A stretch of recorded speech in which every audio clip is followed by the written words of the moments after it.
On a cold December morning in 2002, in the quiet town of Cromwell, Connecticut, a woman named Patricia Marks stepped outside her modest ranch home on Dividend Road to retrieve the morning newspaper.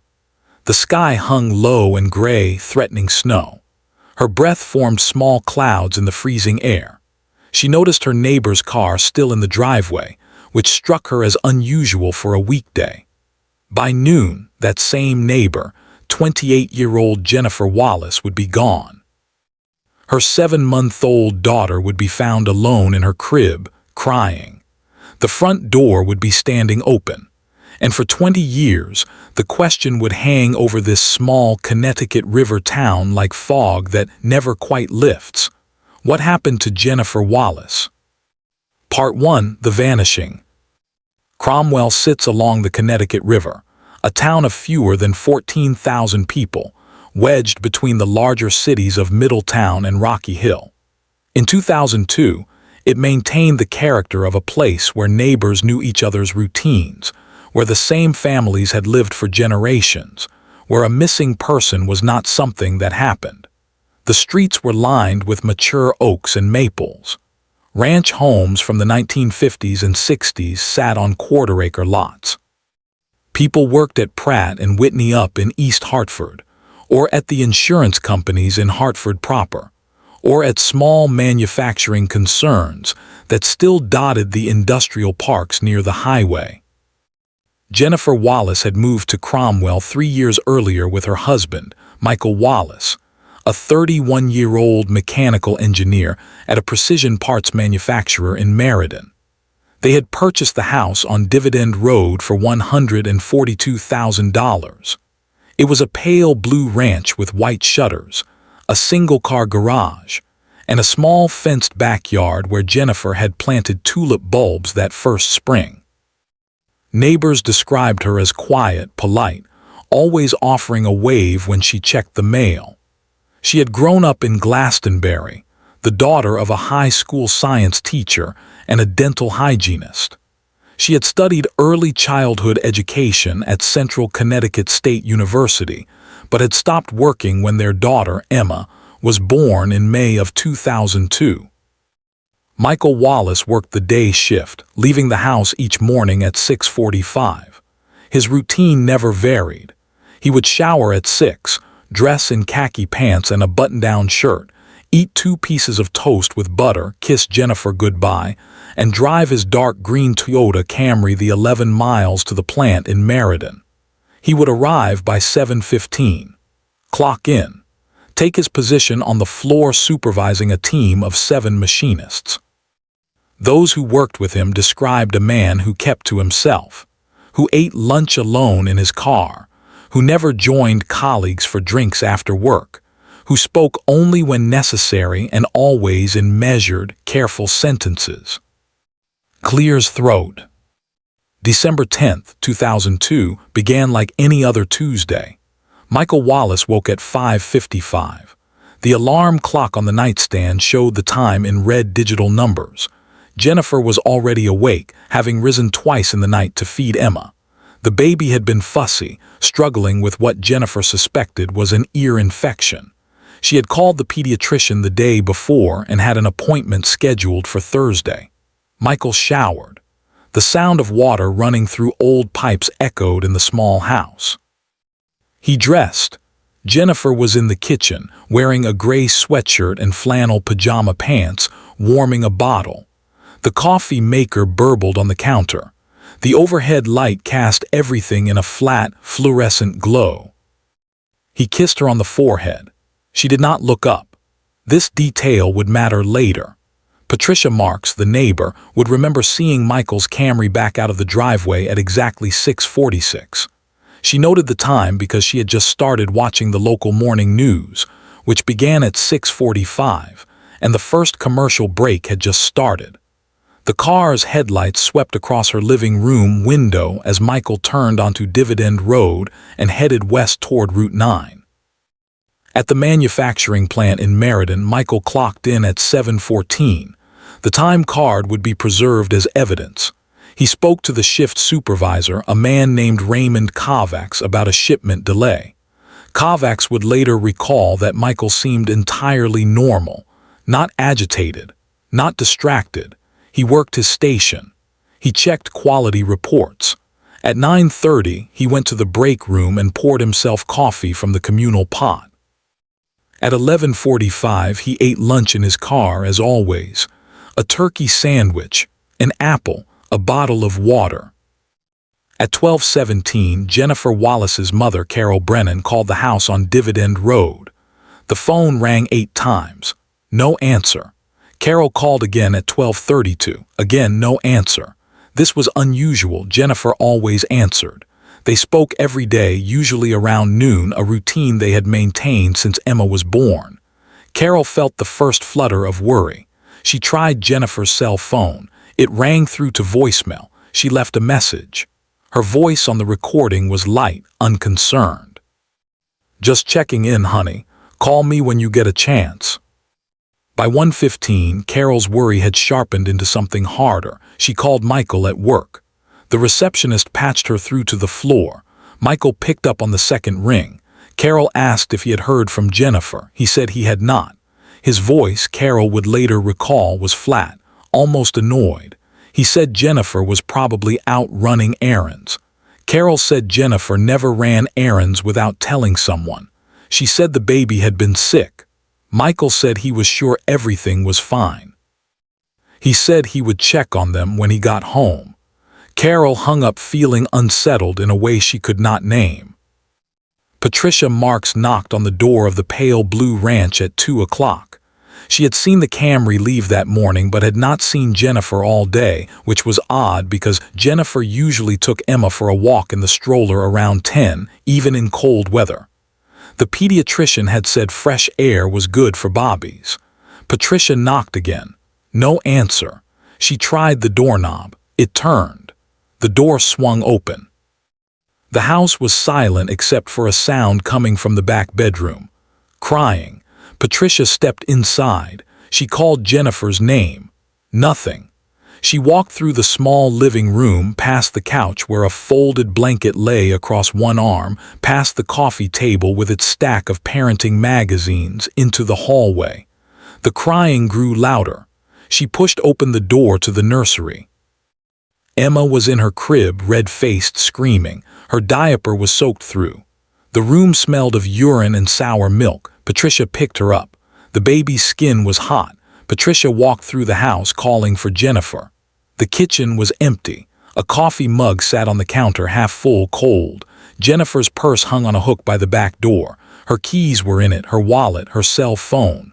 The back door was locked from the inside. Patricia checked the bedrooms. Empty. The bathroom, empty. She went to the garage. Jennifer's silver Honda Accord was parked inside, undisturbed. Patricia carried Emma back to her own house and called 911 at 2:14. The call recording would be played in court years later. Her voice shook. She said her neighbor was missing. She said the baby had been left alone. She said the front door had been unlocked. The dispatcher asked how long the neighbor had been gone. Patricia said she did not know. Maybe hours, maybe all day. The first patrol car arrived at 2:28. Officers Thomas Breen and Angela Diaz entered the house with weapons drawn, clearing each room. They found no signs of struggle, no overturned furniture, no broken glass, no blood. The bed in the master bedroom was made. Clothes hung neatly in the closet. In the bathroom, Jennifer's toothbrush sat in a holder on the sink. Her contact lens case was on the counter, empty. This meant she had put her contacts in that morning. She had intended to see.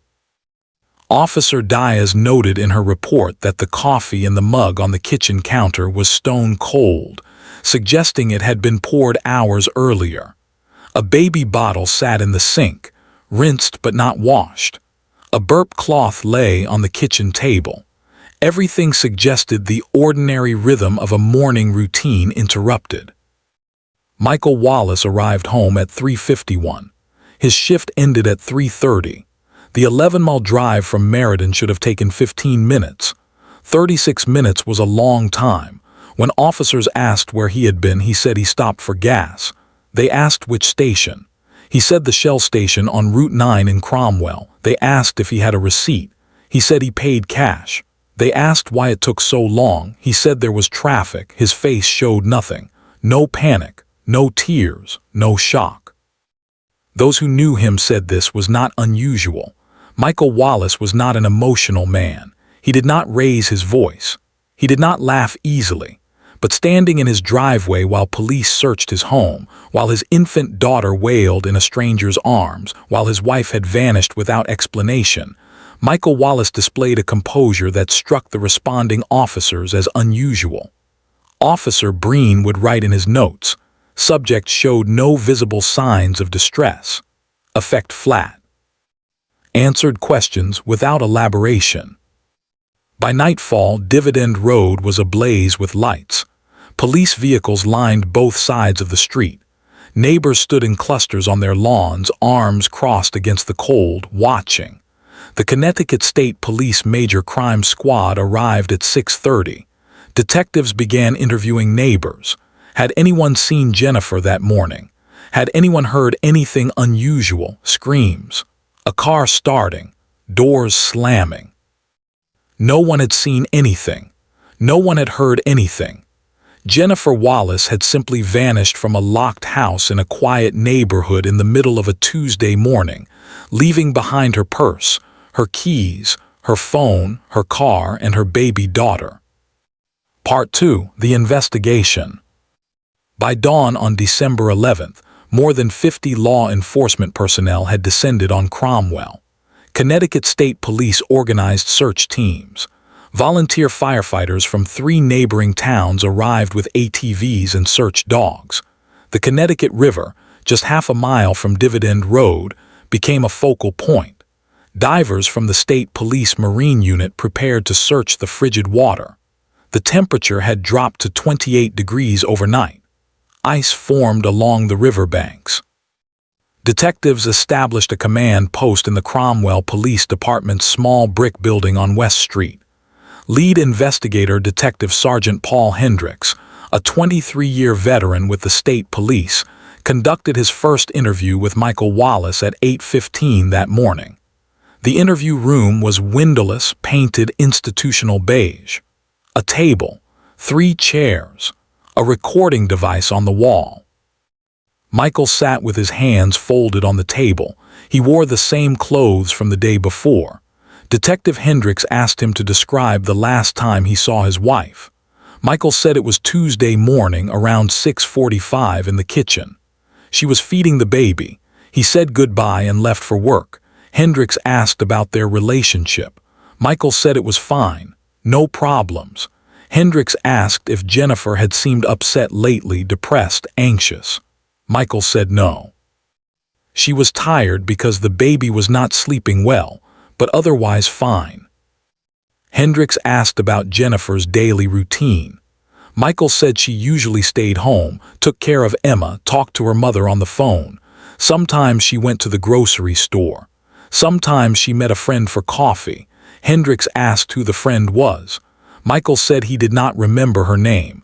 Someone Jennifer knew from college. Hendricks pressed, "What was the friend's name?" Michael said he thought it was Sarah or maybe Shannon. He was not sure. This struck Hendricks as odd. A man whose wife had one close friend would surely know that friend's name. He made a note. Hendricks asked Michael about his route to work. Michael described it precisely. Out of the driveway, west on Dividend Road to Route 9, north on Route 9 to Route 66, east on Route 66 into Meriden. 11.3 miles.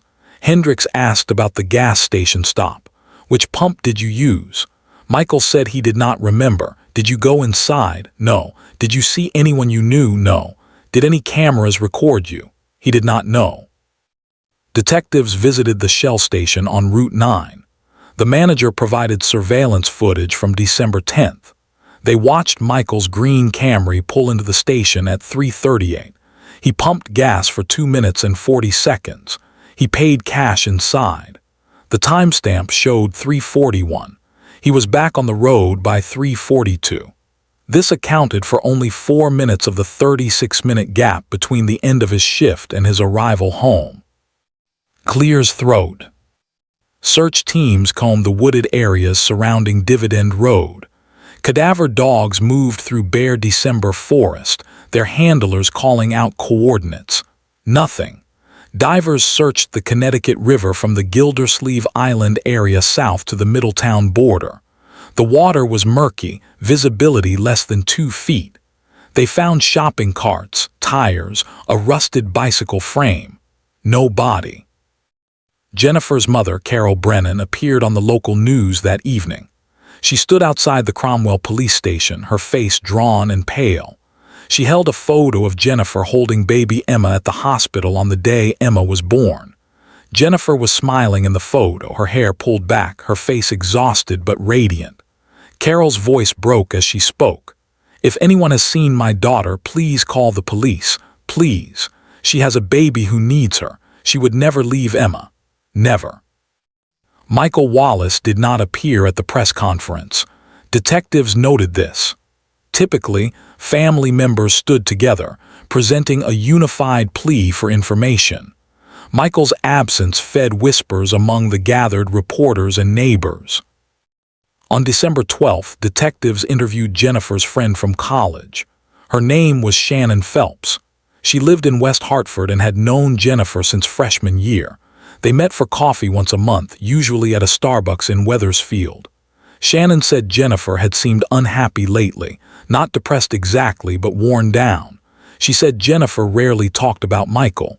When she did, it was in neutral terms. He works a lot. He likes things a certain way. Shannon asked what that meant. Jennifer had said Michael was particular about the house being clean, about meals being ready when he got home, about Emma not crying when he was trying to relax. Detectives asked if Jennifer had ever mentioned feeling afraid. Shannon hesitated. She said Jennifer had never used that word, but there was something in the way she talked about Michael, a carefulness. Shannon said once, about a month before Jennifer disappeared, they were having coffee and Shannon noticed a bruise on Jennifer's wrist. She asked about it. Jennifer said she had bumped it on the car door. But the way she said it quickly, not meeting Shannon's eyes, made Shannon wonder. This opened a new line of inquiry. Detectives interviewed Jennifer's family doctor. Medical records showed Jennifer had been treated for a sprained wrist in October, a bruised rib in August, a black eye in June. Each time the records noted accidental causes. Fell downstairs, bumped into cabinet, tripped over baby gate. The pattern was suggestive but not conclusive. Detectives returned to interview Michael on December 13th. They asked about Jennifer's injuries. He said she was clumsy, especially since Emma was born, lack of sleep, not paying attention. He said it calmly, as if describing someone else's wife. Detectives asked if they ever argued. He said no. They asked if he had ever struck her. He said no. His face remained blank. His hands remained still. Forensic teams processed the house on Dividend Road. They sprayed luminol in the bedroom, the bathroom, the kitchen. No blood. They removed the drains from the sinks and bathtub, searching for traces of biological material. Nothing. They examined the carpet fibers under ultraviolet light. Clean. They swabbed surfaces for DNA. They found Jennifer's DNA where it should be, on her toothbrush, her hairbrush, her clothing. They found Michael's DNA in the places he occupied. His side of the bed, his bathroom items, the driver's seat of the Camry. They found Emma's DNA throughout the house. They checked Michael's computer. His search history showed visits to news sites, weather forecasts, engineering forums. Nothing unusual. They checked Jennifer's computer, an aging laptop she used primarily for email. Her recent searches included pediatrician recommendations, sleep training methods, postpartum exercise routines. Also nothing unusual. Deputies whispered quietly among themselves. The lack of evidence was itself strange. No signs of struggle meant either Jennifer left voluntarily or she was subdued quickly and efficiently by someone she knew. The unlocked front door suggested she may have stepped outside briefly. But why? And where did she go? The locked back door, her purse and keys left behind, her car in the garage. All of it suggested she had not planned to leave. Tips flooded the police hotline. Someone claimed to have seen Jennifer at a rest stop on Interstate 91. Detectives investigated. The woman was not Jennifer. Someone reported seeing a woman matching Jennifer's description getting into a blue sedan near the Cromwell town line. Detectives investigated. The woman was a jogger who lived 3 streets over. Each lead evaporated. Detectives interviewed Michael's coworkers. All described him the same way. Quiet, competent, keeps to himself. One machinist, a man named David Torres, said he had worked alongside Michael for 2 years and knew almost nothing about him. Never talked about his wife. Never mentioned having a kid until someone saw a photo of Emma in his wallet and asked about it. Even then, Michael just said, "Yeah, that's my daughter," and changed the subject. The investigation consumed resources. After 2 weeks, the active search scaled back. After a month, tips slowed to a trickle. After 2 months, Detective Hendricks met with the state's attorney to discuss whether they had enough evidence to charge Michael Wallace with anything. The answer was no. Suspicion was not evidence. Odd behavior was not evidence. The lack of any body, any witnesses, any forensic proof meant they had nothing that would stand up in court. By spring of 2003, the case went cold. The file remained open. Detectives moved on to other investigations. Jennifer Wallace became a name in an unsolved case database. Her photo was added to missing persons registries. And Michael Wallace returned to his job in Meriden, clocking in every morning at 7:14, eating lunch alone in his car, saying almost nothing to anyone. Part 3: The Silence. 15 months after Jennifer disappeared, Michael Wallace sold the house on Dividend Road. The pale blue ranch with white shutters went on the market in March of 2004 for $168,000. It sold in 3 weeks. Michael moved with Emma, now 2 years old, to an apartment in Berlin, a neighboring town. A 2-bedroom unit in a nondescript complex off Route 9. He continued working at the same plant in Meriden. Same shift. Same routine. Carol Brennan fought for visitation rights. Her daughter was gone, but her granddaughter remained. The legal battle lasted 8 months. Finally, a family court judge granted Carol supervised visits every other Saturday. Carol would pick Emma up at 10 in the morning and return her by 5 in the evening. Michael never spoke to Carol beyond the necessary logistics. He would open the apartment door, Emma already dressed and waiting. He would say, "She needs to be back by 5. Carol would nod. He would close the door. For those who have ever doubted someone you love, who have felt the slow corrosion of suspicion eating away at certainty, Carol Brennan's existence between 2004 and 2022 was a special kind of torment. She believed Michael had something to do with Jennifer's disappearance. She could not prove it. She could not even articulate exactly why she believed it, beyond a mother's instinct and the accumulation of small, troubling details. The flatness in his voice. The way he never asked questions about the investigation. The way he moved on as if Jennifer had never existed. Emma grew up in that apartment in Berlin. She attended preschool, kindergarten, elementary school. Teachers described her as quiet, well-behaved, advanced in reading but struggling socially. She rarely smiled. She did not make friends easily. During parent-teacher conferences, Michael would sit in the small plastic chairs, listening to feedback about his daughter with the same blank expression he wore everywhere. When Emma was 6, she started drawing pictures that troubled her first-grade teacher, Mrs. Linda Yamamoto, dark pictures. A house with all the windows colored black. A figure lying on the floor with red crayon scribbled around it. A child standing alone in an empty room. Mrs. Yamamoto asked Emma about the drawings.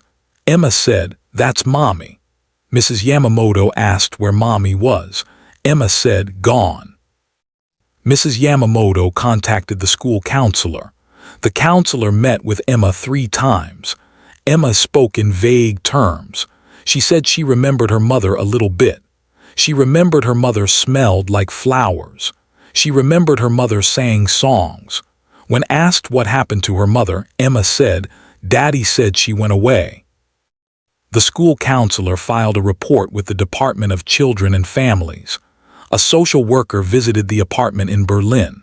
She found it clean but sterile, few toys, no photographs on the walls. The furniture was functional, inexpensive. The social worker interviewed Michael. She asked about Jennifer. He said his wife had disappeared. He said it had been very hard on Emma.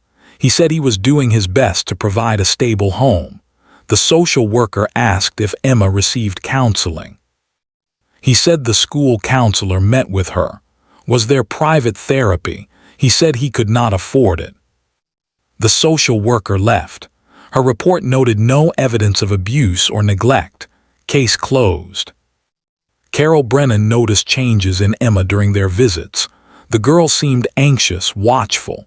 She did not play with abandon the way children should. When Carol asked about school, Emma answered in short sentences. When Carol asked about her father, Emma said, "He's fine." When Carol asked if she remembered her mother, Emma's face would go blank and she would say, "A little bit." Carol tried carefully to keep Jennifer's memory alive. She would show Emma photos. "Look, this is your mommy holding you when you were born. This is your mommy on her wedding day. This is your mommy when she was your age." Emma would look at the photos with an expression Carol could not read. Not sadness exactly, something more like confusion. Years passed. Emma turned 8, 9, 10. The visits continued. Michael remained as he had always been, closed, controlled, unreachable. Carol's husband, Jennifer's father, had died of a heart attack in 2007. Carol was alone now with her grief and her suspicions and the granddaughter who felt like a stranger. In 2015, when Emma was 13, the visits became strained. Emma was a teenager now, sullen and uncommunicative. She wore dark clothing. She spent the visits on her phone. Carol tried to engage her in conversation. "How is school?" "Fine." "Do you have friends?" "Some." "Do you ever think about your mom?" Emma would shrug. But there were moments, small cracks in the facade. Once when Emma was 14, she and Carol were sitting in Carol's living room in Glastonbury. Carol had made hot chocolate. They were watching a movie. During a scene where a mother hugged her daughter, Emma started crying. Not loud, heaving sobs, but quiet tears that slid down her face. Carol asked what was wrong. Emma said, "I don't remember her voice." Carol pulled Emma close. She said, "I can tell you about her. I can tell you everything." Emma nodded but said nothing. Another time, when Emma was 16, she asked Carol a question that made Carol's blood turn cold. They were driving back to the apartment in Berlin. Emma stared out the window at the passing trees. She said, "Grandma, do you think my dad did something to my mom?" Carol gripped the steering wheel. She chose her words carefully. She said, "I don't know, sweetheart, I wish I did." Emma nodded slowly. She said, "I think about it sometimes." Carol asked what she thought. Emma said, "I don't know either, but sometimes I have dreams." Carol asked what kind of dreams. Emma said, "Bad ones." By 2020, Emma was 18. She had graduated high school. She was attending a community college in Middletown, studying nursing. She still lived with Michael in the apartment in Berlin. Carol noticed that Emma seemed more withdrawn than ever. During visits, Emma barely spoke. Carol worried but did not know how to reach her. Then in January of 2022, Emma called Carol. It was late, past 10 at night. Carol's phone rang and she saw Emma's name. She answered immediately. Emma's voice was shaking. She said, "Grandma, I need to tell you something. Can I come over?" Carol said yes. Emma arrived 40 minutes later. She sat on Carol's couch, her hands trembling. Carol made tea. Emma stared into the cup. Finally, she said, "I remember something. I don't know if it's real or if I made it up, but I can't stop thinking about it." Carol waited. Emma took a breath. She said, "I remember the morning my mom disappeared. I was just a baby, so I shouldn't remember, but I do, or I think I do. I remember being in my crib. I remember hearing voices, angry voices, my dad's voice. And then I remember a sound, a loud sound, and then nothing." Carol felt her heart hammering. She asked what kind of sound. Emma said, "Like something heavy falling." Part 4. The Revelation. On February 3, 2022, Emma Wallace walked into the Connecticut State Police Barracks in Middletown and asked to speak with someone about her mother's disappearance. The desk sergeant directed her to Detective Lieutenant Maria Santos, who had taken over the cold case unit 3 years earlier. Santos was in her early 40s, a career investigator with a reputation for tenacity. She led Emma to an interview room. Emma told her story. She explained that she had been in therapy for the past year, working through anxiety and depression. During therapy sessions, fragments of memory had begun surfacing. She could not be certain if they were real memories or constructed from things she had been told, but they felt real. She remembered being in her crib. She remembered voices raised in anger. She remembered a loud thump. She remembered silence. Detective Santos listened. She took notes. She asked Emma if she had ever discussed these memories with her father. Emma said no. She said she was afraid to. Santos asked why. Emma said, "Because I think he did something to my mother, and I think if I say anything, he'll know I know." Santos called Detective Sergeant Paul Hendricks, now retired but still consulting on cold cases. Hendricks agreed to meet. Together, they reviewed the case file from 2002 and 2003. All the old questions resurfaced. The unlocked front door, the missing 32 minutes in Michael's timeline, the injuries Jennifer had sustained in the months before she disappeared, the lack of any physical evidence. On February 15th, Santos and 2 other detectives executed a search warrant on Michael Wallace's apartment in Berlin. They arrived at 6 in the morning. Michael answered the door in sweatpants and a t-shirt. He showed no surprise. He stepped aside and let them in. The apartment had changed little in 18 years. Same sparse furniture, same lack of personal touches. Detectives searched methodically. They removed Michael's computer. They swabbed for DNA. They examined the floorboards and the walls with luminol. Nothing. Whatever had happened somewhere else, a long time ago. But in Michael's bedroom closet, in a box on the top shelf, they found something. A small plastic storage container. Inside were Jennifer's wedding ring, her driver's license, and a necklace she wore in every photograph from that period of her life. Michael had kept them. Detective Santos confronted him. She asked why he had kept Jennifer's personal items. He said he had found them after she disappeared and had put them away. Santos asked why he never mentioned them to investigators in 2002. He said he did not think it was important. Santos asked why Jennifer's wedding ring would be in the house if Jennifer had left voluntarily. Michael said nothing. On March 1st, Santos interviewed Emma again. This time, with Emma's permission, they used cognitive interviewing techniques to try to access deeper memories. Emma closed her eyes. Santos guided her back to that December morning in 2002. Emma described what she saw in her mind, her crib, the mobile hanging above her, the sound of her father's voice, sharp and cold, words she could not make out, another voice higher, her mother's voice, pleading. Then the sound. Emma said it was like something hitting the floor hard, a body. Santos asked what happened next. Emma said she remembered crying. She remembered being alone for a long time. She remembered someone picking her up, but not her mother, not her father, someone else. Patricia Marks, the neighbor.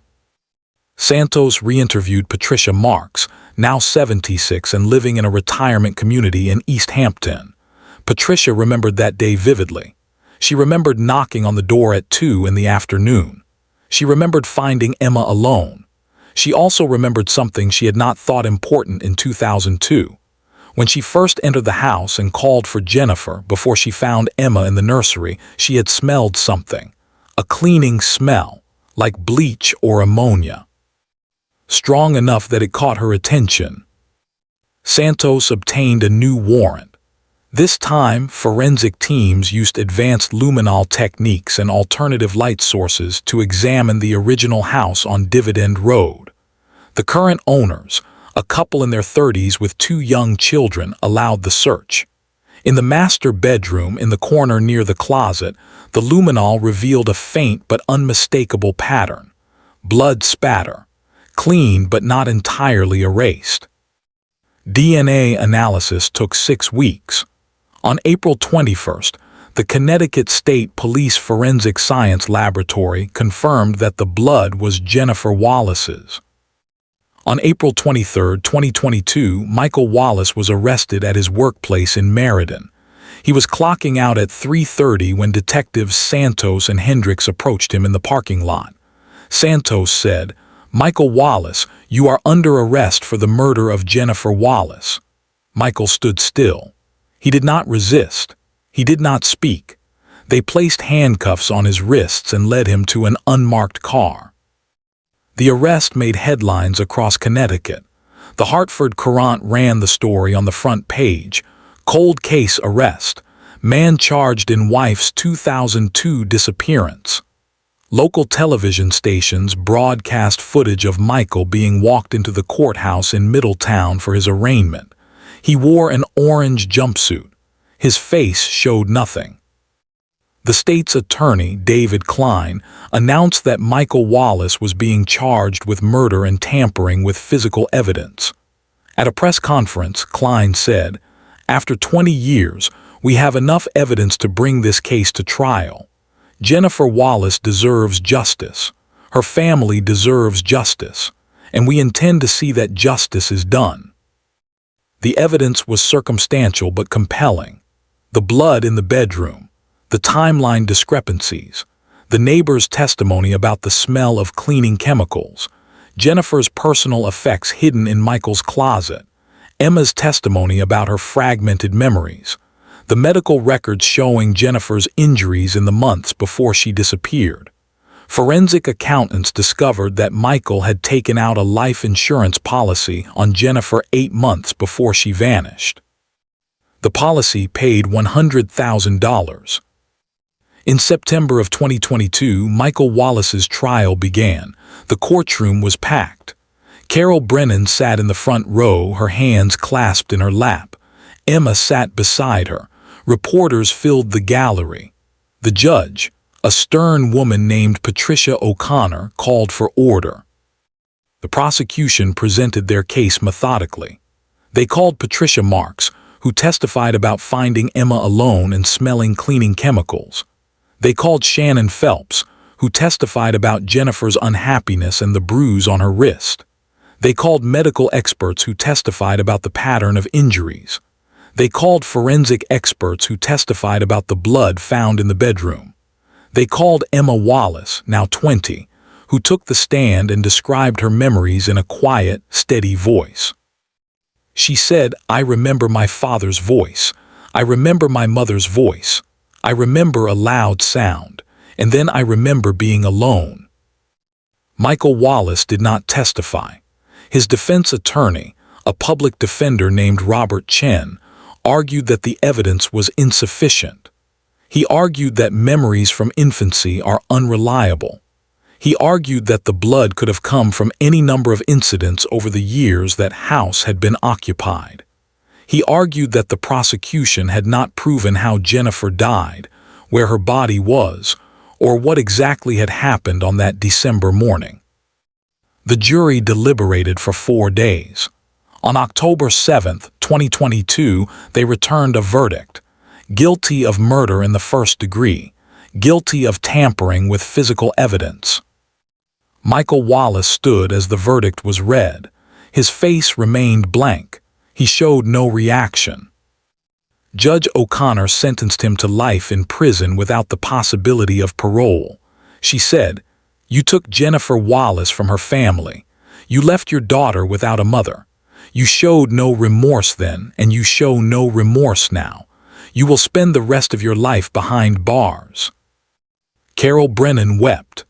Emma sat beside her, staring at the man who was her father, her face unreadable.